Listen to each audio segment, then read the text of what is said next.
We are now talking to Appalachian State quarterback recruit, DC Tabscott. What's going on, DC? Nothing much. How's it going? Well, I like I said, I wanted to beat Speedy with a baseball bat, but we're on live radio. I don't want to take away all your time, so we're going to sit back and relax and enjoy the show. Maybe before this interview is over, maybe we'll drop kick him in the head. What do you think? I'd give up some of my time for that.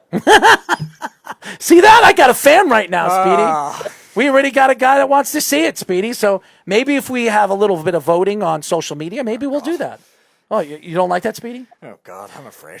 Anyways, as you guys know, we are talking to Appalachian State quarterback recruit DC Tabscott. So, DC, why don't you tell us a little bit about everything that's going on where you are living over there in Tennessee with the pandemic and all the stuff that you had to do to protect yourself, you and your family?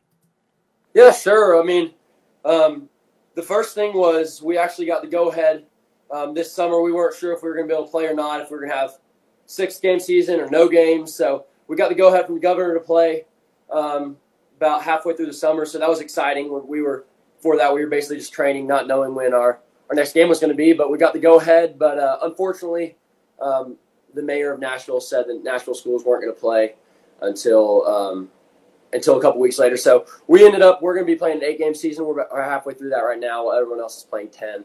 But our school's been really on top of it as far as the masks and everything like that. We've been in school since beginning of August, and we've only had like 2 cases in the school. So Father I's doing a really good job of just keeping everything under control and keeping our season on track. So.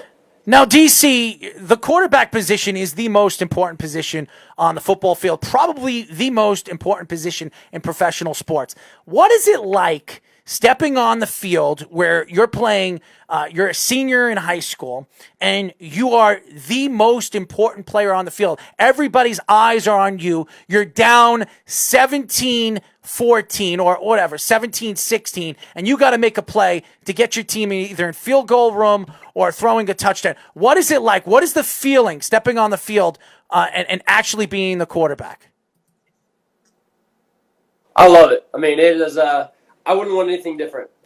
Throughout my life, I've played 4 or 5 different sports, and every sport I play, I find myself in that leadership role and that position that everyone's eyes are on, and I wouldn't want it either way. In baseball, I was the catcher, which is basically the quarterback for the baseball team. In basketball, I was always the one with the ball in my hands at the end of the game. And in soccer, I played striker and keeper. So, it's just been a part of my DNA since I was a kid. But, it allows me to help my teammates and take some pressure off them when they know it's going to be DC.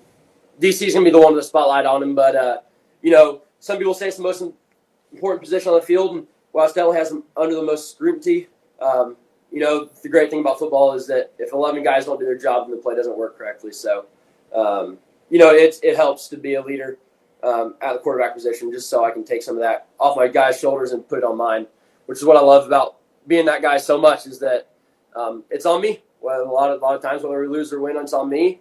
And sometimes that's great after the games, and sometimes it's not so good. So I wouldn't want it any other way. So young quarterbacks have been more of the RPO and spread offense type style more than we ever seen before, and that's even at the college level, and even some of the high schools are starting to do it too. Have you been involved in any of those types of offenses so far? And also, do you think this trend will continue? Yeah, we do RPOs at Father Ryan. We love the RPO game. It's more week to week, but yeah, I love the RPO game specifically. Now I know you might be referring to some gadget players like Taysom Hill and them. I think that's a great nuance for the game of football. Just as far as for defense, just eye candy and window dressing stuff like that. I think if you can get one of those players on your team like Taysom Hill, like I just mentioned. Those are great guys to have because you can get them the ball different ways, and they can, like I said, the window dressing and eye candy for the defense is just one more thing that they have to account for. I personally haven't been one of those guys. I've been a quarterback my entire life and really have stuck there. I say that in 6th grade I played safety, which was fun, but that time has come to an end. But yeah, I love the RPO game, and the gadget players I think is a great thing for football, and I've really enjoyed watching it. Just personally haven't been involved in many of those schemes. As you guys know, we are talking to Appalachian State quarterback recruit DC Tabscott. Now, DC, being recruited throughout the country is a fantastic thing, and you have all these schools reaching out to you and pitching you and pretty much telling you, come and play for my school because you have a best chance to win, or we have the best academics, or we have the best fraternity, or we have the best women. I don't know what they're offering you, but they're throwing all these things out to you, and you're sitting down with your family, they're sitting down with your family and trying to pitch this to you. What is it like when you're sitting down with a coach, or you're sitting down with some of these coaches and them trying to pitch their school out to you when you have your eyes set on another school? Yeah. It's very interesting. I wasn't sure what to expect when I envisioned being recruited, but it's a different process than anything I've ever been through, especially the quarterback position. I mean, it's most classes only take one quarterback, so really they're placing all their chips on you. So it's really different. It's really different, but one of the things that was big for me in the recruiting process was understanding what coaches are telling you what you want to hear and what coaches are telling you what the truth is.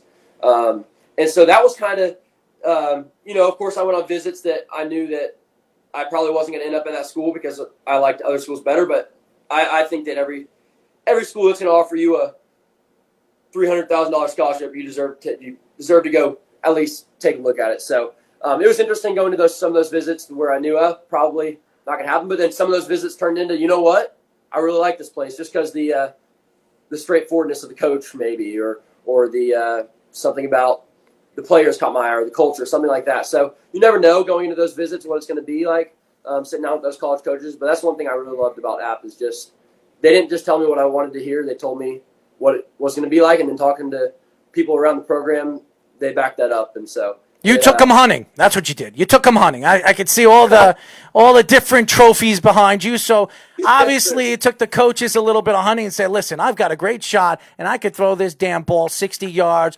right on the spot. And I can cut that chicken up too, baby. That's right. There you go. So you were mentioning the coaching. What was this? Was there anything specific about Sean Clark in particular that swayed you to pick Appalachian State? It was a variety of factors that really led me to making the final decision to attend there. Coach Clark was definitely a big one. The fact that it's their third head coach in 3 years, and they finally decided to take an App State guy that has been there for 30 years and put him at the helm, which I loved. Of course, Coach Satterfield was there before, but Coach Clark is just a special guy, just sitting down in his office and talking to him. He just has a different demeanor about him than a lot of the coaches I talk to.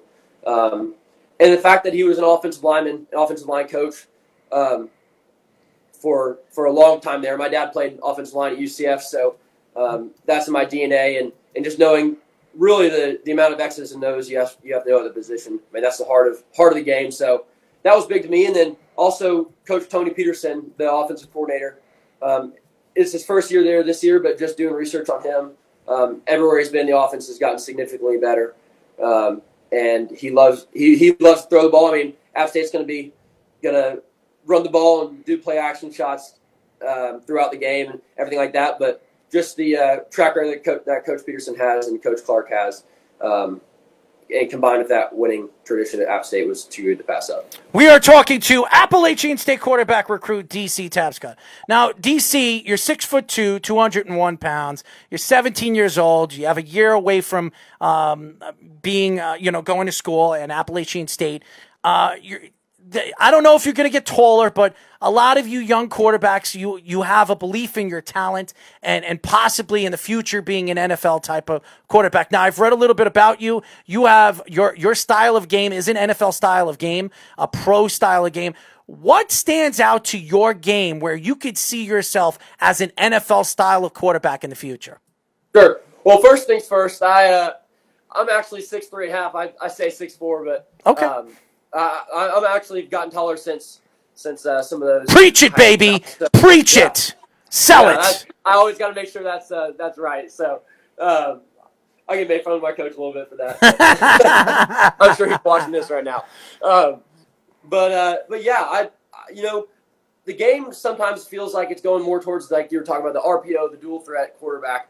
But in my opinion, there will always be a spot for a quarterback who knows where to get the ball, when to put it there, and can put it there on time and accurately. That's what I do. I'm going to put the ball wherever it needs to be, wherever I am on the field, wherever the receiver is on the field, and I'm going to do it on time. 3 steps. Throughout my career, I've been forced to put the ball there on time. I haven't had time to sit back in the pocket and play around. It's 3 steps, ball's out. I know where it's going. Big part of that is film study. I'm a big student of the game, so I think that's what makes me an NFL-style quarterback. Just my knowledge of the game and wherewithal to know, hey, this is where the ball has to go, and I have to put it there perfectly and on time. And I think that's a big part of my game, and why I translate to the next level and beyond is because of my ability to do that. Also, athletic ability to make plays happen in the pocket, which you're going to have to do sometimes, especially the athletes that we're talking about the NFL level. So, of course, that has to keep developing to achieve those dreams, but I believe that the skill set good Lord has given me, if I were to develop that, could translate. So your conference is actually having a very good season in college football right now. Yeah. A lot of great upsets, especially in the first 2 weeks of the season. Appalachian State was ranked at the start of the year, but then they lost to Marshall, so they're not anymore. And they were ranked at the end of last year, too. So they're showing that they are definitely a rising program. By the way, Marshall was recruiting him, too. Yeah. So do you think this conference is definitely on the rise where it could become one of those pesky mid-majors or even just right at the top of the not Power 5 conferences like we're seeing now with these teams? Definitely.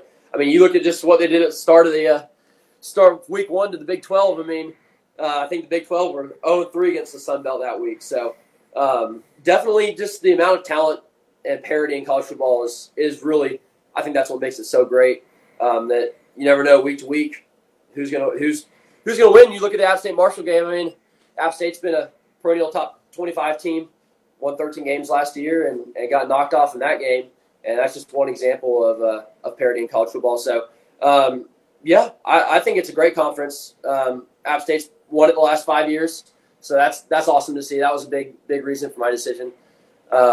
Just championship caliber teams, but yeah, I think for the most part, the Sun Belt has those championship caliber teams, and you look at conferences like them and the American, the tops of those conferences can definitely compete with most Power 5s in the country. And the very top can compete with any of them. So I love the Sun Belt and what they've shown early, and I'm sure that it'll keep progressing.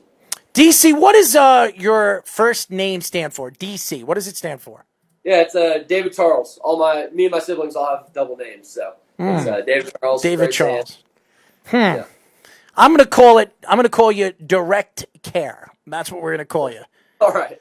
Direct Care Tabscott. You know why I say direct care? Because once he steps on the field, he's going to direct it and he's going to place it right where you don't care. How's that sound? Love it.